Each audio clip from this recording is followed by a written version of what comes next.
Hello friends, இன்றைக்கி நாம் பொட்டேட்டோவை எப்படி ஃப்ரை பண்ணுறதுன்னு பார்க்கலாம்.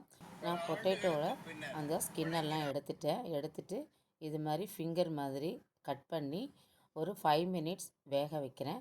வேக வச்சு ஒரு பிளேட்டில் கொட்டி நம்ம சித்த நேரம் அந்த ஹீட் ஆறின பிறகு நான் பஜ்ஜி மாவை எடுத்து கொஞ்சம் போட்டுக்கிறேன்.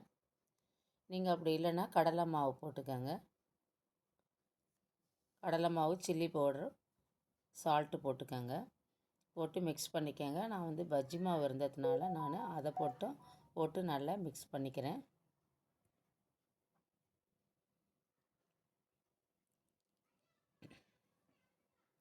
குழந்தைங்களுக்கு இது மாதிரி நீங்கள் ஸ்நாக்ஸ் பண்ணி கொடுத்தீங்கன்னா நல்லா விரும்பி சாப்பிடுவாங்க.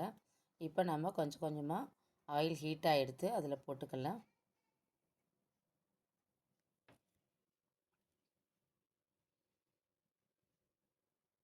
மறுபடியும் நல்லா மிக்ஸ் பண்ணி விட்டுக்கலாம்.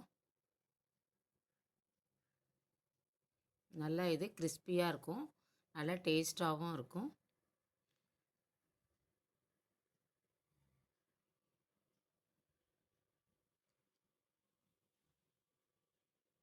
இப்போ நல்லா இப்போ நம்ம இதை எடுத்துக்கலாம்.